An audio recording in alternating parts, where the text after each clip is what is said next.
আজকে আমরা class 10-এর chapter 16 লম্ববৃত্তাকার শঙ্কু বা রাইট সার্কুলার কোণ নিয়ে আলোচনা করব।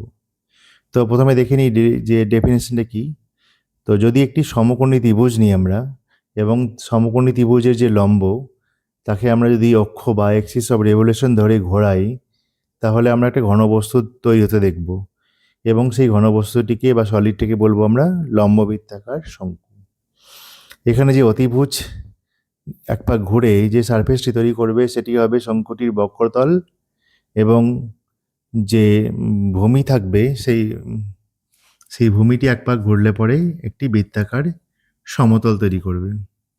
তো আমরা দেখতে পাচ্ছি, দেখো, যে ABC হচ্ছে একটি সমকোণী ত্রিভুজ, এবং আমরা জানি যে সমকোণী ত্রিভুজের সামনের বাহুকে বলে অতিভুজ। এখন যে AB যে লম্ব, তাকে আমরা যদি অক্ষ ধরে যে বিসি অতিভুজ আছে, সেই বিসি অতিভুজকে এভাবে যদি এক পাক ঘুরিয়ে নিই 360 ডিগ্রি, তাহলে আমরা দেখতে পাবো যে বাঁ দিকে মতন একটি ঘনবস্তু বা সলিড তৈরি হচ্ছে, যাকে আমরা বলবো কোণ। এই কোণটির আমরা দেখতে পাচ্ছি যে দুটি তল, একটি হচ্ছে সমতল, যেটা হচ্ছে ওপরের বৃত্তাকার অংশটা, এবং আরেকটি হচ্ছে বক্রতল। এই যে সমতল অংশ তাকে আমরা কোণটির ভূমি বলবো, এবং এই যে বি আছে, বিকে বলবো শীর্ষবিন্দু, যাকে অ্যাপেক্স বা ভার্টেক্স বলতে পারি, এবং এইচটা হচ্ছে তার উচ্চতা, এবং এল হচ্ছে তির্যক উচ্চতা।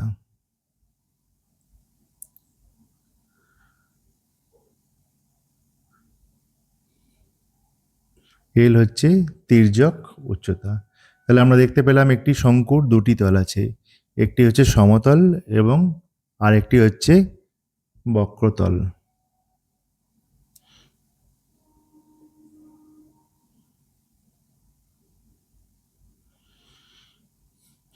এখানে আমরা শুধুমাত্র লম্ববৃত্তাকার শঙ্কু নিয়ে আলোচনা করব। এখানে লম্ববৃত্তাকার কথাটার অর্থ হচ্ছে রাইট সার্কুলার, অর্থাৎ রাইট মানে 90 ডিগ্রি, অর্থাৎ এই যে অক্ষটি এবং ভূমির সঙ্গে 90 ডিগ্রি কোণ করে থাকবে।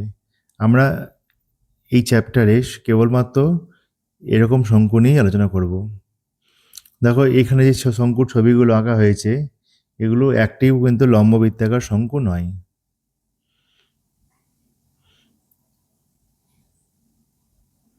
আমরা এই অধ্যায়ে এই ধরনের শঙ্কু নিয়ে আলোচনা করব না।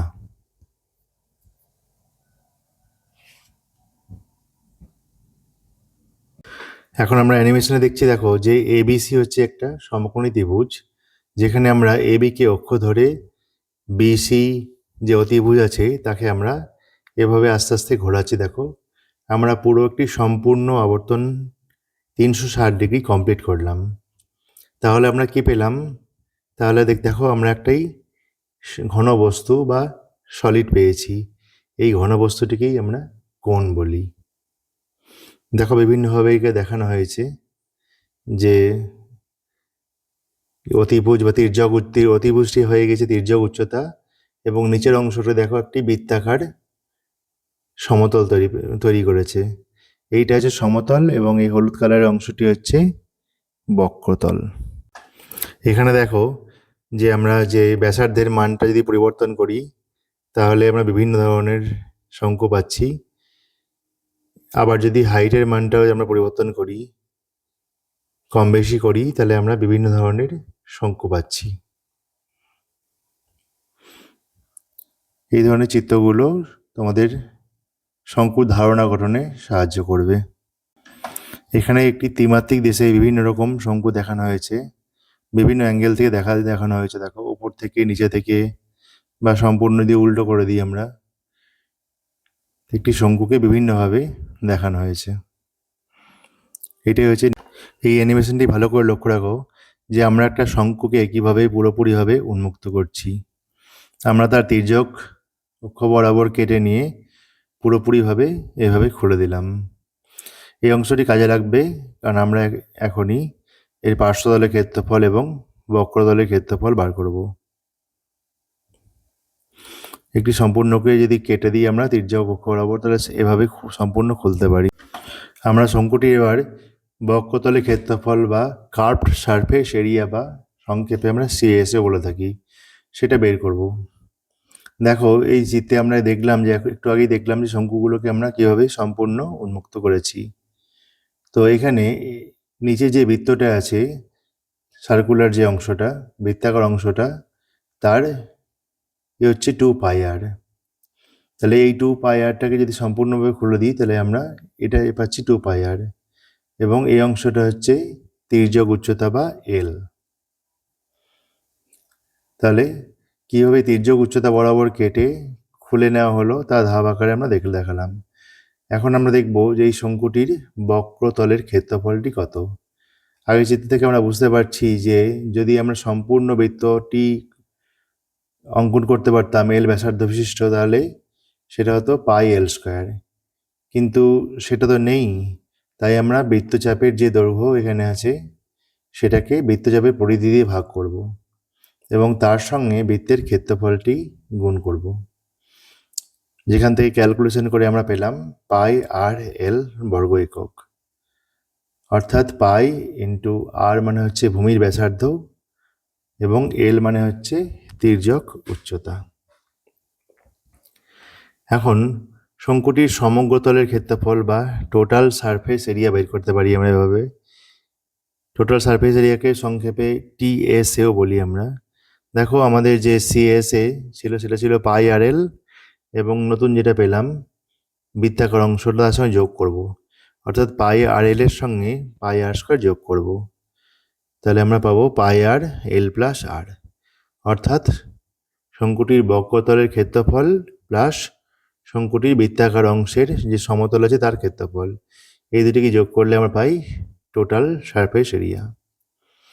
এখন দেখো যেহেতু এটি সমকোণী ত্রিভুজ, আমরা প্রথমে দেখেছি যে সমকোণী ত্রিভুজকে কীভাবে অক্ষের সাপেক্ষে ঘুরিয়ে একটি কোণ তৈরি করা যায়। তো এখানে সমকোণী ত্রিভুজের যে পিথাগোরাসের উপপাদ্য সেটি সম্পূর্ণভাবে কাজ করবে এবং আমরা তির্যক উচ্চতা পেয়ে যাব যদি আমরা শঙ্কুটির উচ্চতা এবং ব্যাসার্ধ জানি। অ্যাকচুয়ালি এই h/l এর মধ্যে যে কোনো দুটি জানা থাকলে সহজে আমরা অন্য এক রাশিটির মান বের করে নিতে পারবো।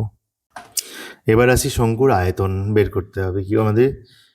দেখো এখানে আমরা তিনটে শঙ্কু নিয়েছি, শঙ্কু 1, শঙ্কু 2 ও শঙ্কু 3, এবং তিনটি শঙ্কুই জল দ্বারা সম্পূর্ণভাবে ভর্তি, এবং একটি চোঙ নিয়েছি আমরা। তো লক্ষণীয় বিষয় হচ্ছে যে চোঙের উচ্চতা এবং শঙ্কুগুলির যে উচ্চতা সেগুলি হচ্ছে সমান, এবং চোঙটির যে ব্যাসার্ধ এবং শঙ্কুটির ব্যাসার্ধ সমান। তো এরকম অবস্থায় আমরা কি করব, যে একটি শঙ্কুর যে আয়তন মানে হচ্ছে শঙ্কুর মধ্যে কত জল ধরে। তো আমরা এই ফিগার 1 থেকে ফিগার 2তে যাচ্ছি, যে আমরা কি করেছি যে একটি শঙ্কুর জলকে সম্পূর্ণভাবে চোঙের মধ্যে ঢেলে দিয়েছি। দেখো এই যে শঙ্কুটি ছিল শঙ্কু 1, এই শঙ্কু 1-এর জলকে আমরা সম্পূর্ণভাবে চোঙের ভিতর ভরে দিয়েছি, অর্থাৎ এখানে চোঙ 1টি নেই। তাহলে আমরা দেখতে পাবো শঙ্কুটি নেই। তাহলে আমরা কি দেখতে পাচ্ছি যে এই যে চোঙটি আছে তার 3 ভাগের 1 ভাগ সম্পূর্ণ জলপূর্ণ হয়ে এসেছে, অর্থাৎ এই চোঙটির 1/3 অংশ জল দ্বারা পূর্ণ হয়ে আছে।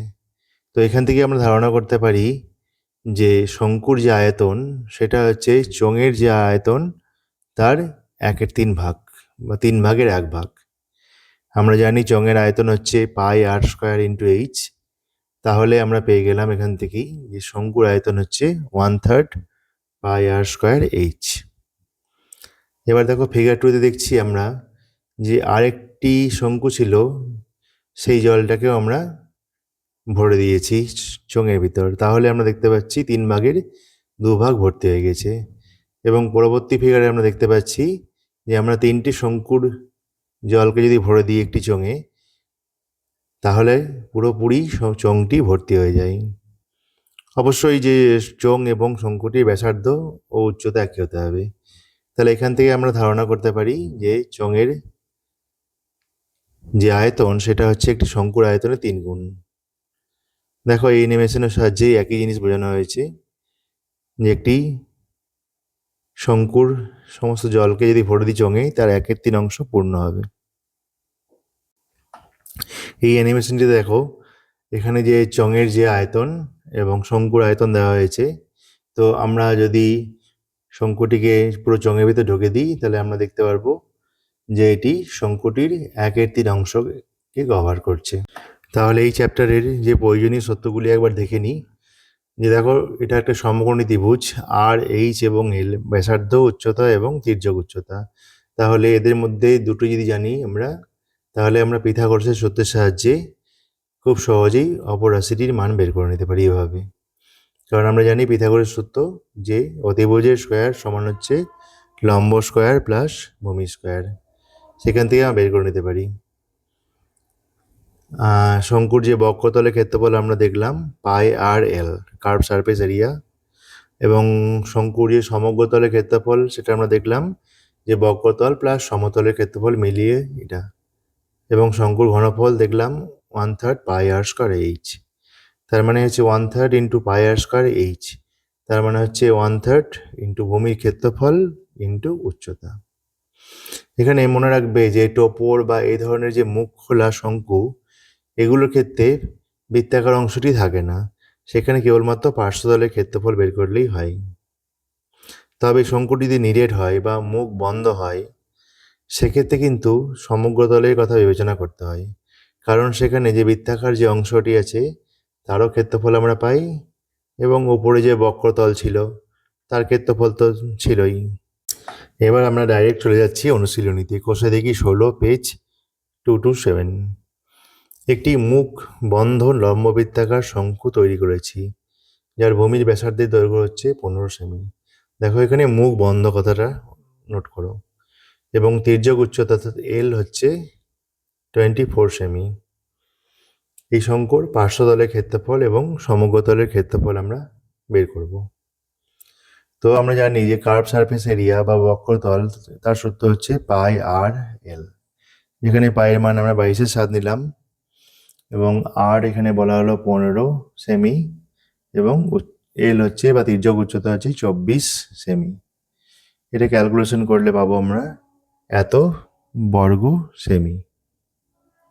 আবার তাহলে আমরা এখান থেকে যেহেতু মুখ বন্ধ, তাহলে তার বৃত্তাকার অংশ যে সমতল অংশটি সেই ক্ষেত্রফলটা পাবো, প্লাস যে বক্রতল ছিল সেটা তো পাবোই। তাহলে আমরা বৃত্তাকার যে অংশটি টোটাল সারফেস এরিয়া যেটা পাচ্ছি আমরা পাই আর আর প্লাস এল। এখানে এর সঙ্গে পাই আর স্কোয়ার বাইর করে যোগ করলেও হতো, কিন্তু যাই হোক আমরা এভাবে করছি। তাহলে আমরা একবারে পেয়ে যাচ্ছি, ক্যালকুলেশনটা একটু করতে হবে। ক্যালকুলেশন করে পাবো আমরা এত বর্গ সেমি। তো সবসময় ক্ষেত্রফলের ক্ষেত্রে তোমরা বর্গ সেমি বা বর্গ একক লিখবে, এবং আয়তনের ক্ষেত্রে ঘন একক লিখবে। এখানে দেখো দৈর্ঘ্যের দাগের অঙ্কটি ভূমির ক্ষেত্রফল বলে দেওয়া হয়েছে এবং উচ্চতা বলে দেওয়া হয়েছে, আয়তন বের করতে হবে। তো আমরা জানি সূত্র থেকে দেখলাম যে আয়তন মানে হচ্ছে যে ভূমির ক্ষেত্রফল ইন্টু উচ্চতা, কিন্তু তার উপর 1/3 হবে, 3/1 তাহলে 1/3, এবং ভূমির ক্ষেত্রফল এখানে বলে দেওয়া হয়েছে 1.54 বর্গমিটার, এবং উচ্চতা হচ্ছে 2.4 মিটার। তাহলে 2.4, এবার ক্যালকুলেশন করে আমরা যেটা পাচ্ছি সেটা হচ্ছে এই এত ঘন মিটার। অবশ্যই আয়তনের ক্ষেত্রে ঘন কথাটির উল্লেখ করবে। তো দ্বিতীয় অঙ্কটা দেখি, যেখানে ভূমির ব্যাসের দৈর্ঘ্য বলা হচ্ছে, ব্যাসের এবং উচ্চতা বলা হচ্ছে, তির্যক উচ্চতা এল। তাহলে ব্যাসের দৈর্ঘ্য যদি বলা থাকে, তাহলে আমরা আর ব্যাসার্ধ বাই করে নিলাম বাই 2 করে, এবং পিথাগোরাসের এই সূত্র থেকে আমরা সহজেই এইচ এর মান বের করে নেব। এখন দেখো, এখানে এ স্কোয়ার মাইনাস বি স্কোয়ার মানে আমরা জানি এ প্লাস বি ইন্টু এ মাইনাস বি। তো ক্যালকুলেশনের সুবিধার জন্য আমরা এগুলোকে এভাবে এ প্লাস বি ইন্টু এ মাইনাস বি আকারে লিখলাম, যাতে আমাদের পুরো গুণ করে বিয়োগ করতে না হয়, এটা ইজি হবে। এবার যে 28 ইন্টু 7, দেখো বাঁ দিকে আমাদের এইচ এর স্কোয়ার আছে, তাহলে আমরা এই রাশিটিকে যদি একটা স্কোয়ার রাশি আকারে লিখতে পারি তাহলে আমাদের ইজি হবে, গুণ করা দরকার নেই। তো আমরা এভাবে লিখলাম 14 স্কোয়ার। তাহলে এইচ স্কোয়ার সমান হলো 14 স্কোয়ার। সূচকের নিয়ম থেকে আমরা লিখতে পারি এইচ সমান হচ্ছে 14। এইচ সমান -14 হতো, কিন্তু যেহেতু দূরত্ব নেগেটিভ হয় না তাই আমরা 14 সেন্টিমিটারকে নিলাম, 14 মিটারকে। এবং আয়তন দেখো 1/3 পাই আর স্কোয়ার ইন্টু এইচ করলে আমরা সহজে আয়তনটা বের করে নেবো, এত ঘন মিটার।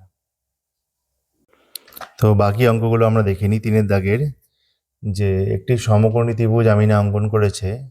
এটা একটা সমকোণী ত্রিভুজ যার সমকোণ সংলগ্ন বাহু দুটি হচ্ছে 15 সেমি ও 20 সেমি। অর্থাৎ এটা হচ্ছে 15 সেমি এবং একটা হচ্ছে 20 সেমি। এখন যে 15 সেমি দীর্ঘ যে বাহুটিকে অক্ষ ধরবো আমরা, সেটাকে একটি পূর্ণাবর্তন করলে আমরা দেখেছি যে এবারটা একটি সলিড বা ঘনবস্তু তৈরি হয়। তো এখানে যাই হোক, এখান থেকে আমরা এল এর মান পেয়ে যাবো, তির্যক উচ্চতার মান, এল এর মান বের করে নিলাম। তাহলে আমি এইচ, আর এবং এল তিনটি পেয়ে গেছি।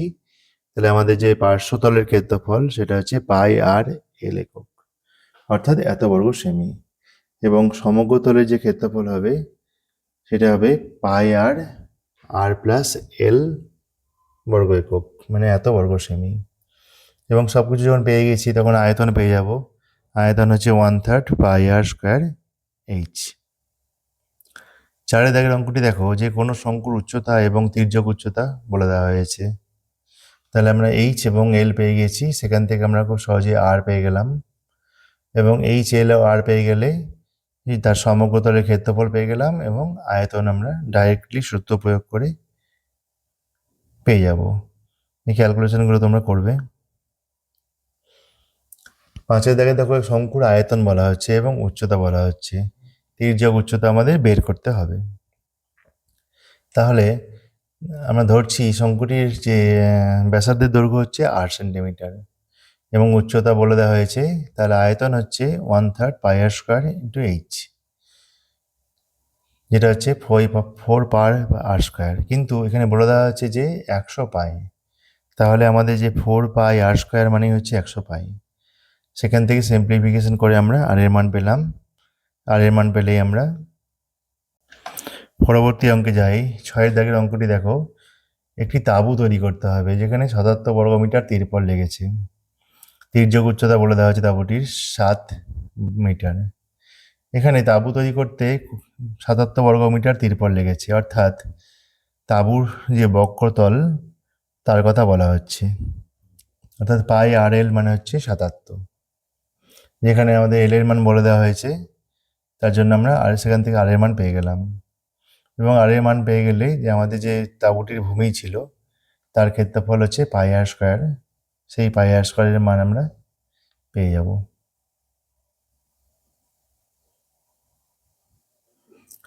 7 দাগের অঙ্কটা দেখো, যে একটি লম্ববৃত্তাকার শঙ্কুর ব্যাস বলে দেওয়া হয়েছে, অর্থাৎ আমরা ব্যাসার্ধটা বের করে নিলাম 21/2 এবং উচ্চতা মানে হাইট বলে দেওয়া হয়েছে। এখন প্রতি বর্গমিটারে 1.5 টাকা করে হিসাবে 500 রং করতে কত টাকা খরচ পড়বে। যাই হোক, প্রথমে আমরা এল বার করে নিলাম, যেহেতু আমরা আর এবং এইচ জানি। এখন শঙ্কুটির পার্শ্বতলের যে ক্ষেত্রফল হবে সেটা হবে এটা। তাহলে খরচ পড়বে কত, 1 টাকা 50 পয়সা করে পার্শ্বতলের যে ক্ষেত্রফলটাকে আমরা গুণ করব। 8 দাগের অঙ্কটি দেখো, যে ভূমিতলের ব্যাসের দৈর্ঘ্য 10 সেন্টিমিটার, তাহলে ব্যাসার্ধ 5, এবং বক্ষতলে দেখতে পাচ্ছি আমরা এত টাকা হিসাবে পালিশ করতে এত টাকা খরচ পড়ে। তাহলে আমাদের বক্ষতলের ক্ষেত্রফল যেটা কত হবে, 70 থেকে আমরা পাই এটা, কিন্তু সেটা কত, সেই বক্ষতলের ক্ষেত্রফলকে 2 টাকা 10 পয়সা দিয়ে গুণ করি, তাহলে টোটাল খরচ পড়বে 429 টাকা। সেখান থেকে ক্যালকুলেশন করে আমরা এল পেলাম, এবং এল পেলেই আমরা যেহেতু আর জানি এইচ পেয়ে যাব, এবং তাহলে আর এইচ ও পাই এর মান করে আমরা আয়তন পেয়ে গেলাম। 9 দাগের অঙ্কটি দেখো, একটি বয়া তৈরি করতে হবে, লোহার পাতের বয়া, এটা এই ধরনের হয়। এটি একটি মুখ বন্ধ ফিগার, অর্থাৎ এখানে সমগ্র তলের ক্ষেত্রফল হবে।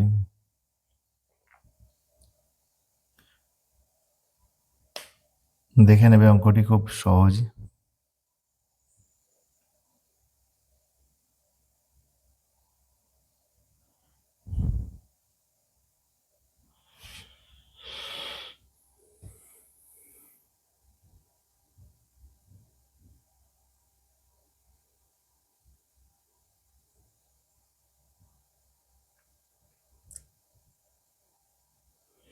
এরপরে 10 অঙ্কটি দেখো যে একটি তাঁবুতে 11 জন লোক থাকতে পারে। এরকম একটা তাঁবু, শঙ্কু, লম্ববৃত্তাকার শঙ্কু টাইপের তাঁবু, যেখানে 11 জন লোক থাকে এবং 4 বর্গমিটার জায়গা লাগে প্রতিটা লোকের। তাহলে এক একজনের জায়গা লাগে 4 বর্গমিটার। তাহলে 11 জনের কত জায়গা লাগবে? 11 × 4 44 বর্গমিটার। এবং তাদেরকে 20 ঘনমিটার বাতাসের প্রয়োজন হয়। তাহলে 11 জনের কত প্রয়োজন হবে? 11 × 20 ঘনমিটার বাতাসের প্রয়োজন হবে। তাহলে তাঁবুটির যে ক্ষেত্রফল πr² এবং আয়তন আমি ধরছি 1/3 πr²h। তাহলে যে আয়তন, সেই আয়তন সমান হচ্ছে এইটা, এবং যে যে ভূমির যে ক্ষেত্রফল সেটা হচ্ছে 44, 4 × 11। এখন এটাকে 1 নম্বর দিলাম, এটাকে 2 নম্বর সমীকরণ দিলাম। তো এই 1/2 করে পাই 1 নম্বর সমীকরণকে 2 নম্বর সমীকরণ দিয়ে ভাগ করে আমরা পাচ্ছি এরকম একটা সম্পর্ক পেলাম, যেখান থেকে এইচ এর মান পেয়ে গেলাম। তো 11 দাগের অঙ্কটা দেখে একটু ওপরে কথা বলা হচ্ছে। এর বাইরের দিকের যে ব্যাসার্ধ হচ্ছে 21/2, ব্যাস যেহেতু বলে দিয়েছে, এবং টোপর হচ্ছে মুখটি খোলা, অর্থাৎ এখানে শুধু তার বক্ষতলের ক্ষেত্রফল আলোচনা করলেই হবে। এই টাকাটাকে আমরা পয়সাতে কনভার্ট করলাম, এবং যেহেতু 10 পয়সা করে খরচা হয়েছে, তাহলে এই সমস্ত পয়সাকে 10 পয়সা দিয়ে ভাগ করলে যেটা পাবো সেটাই হচ্ছে তার বক্ষতলের ক্ষেত্রফল।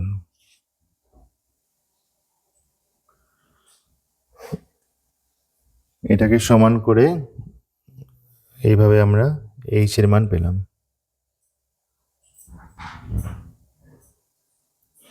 12 দাগের অঙ্কটা দেখে নাও।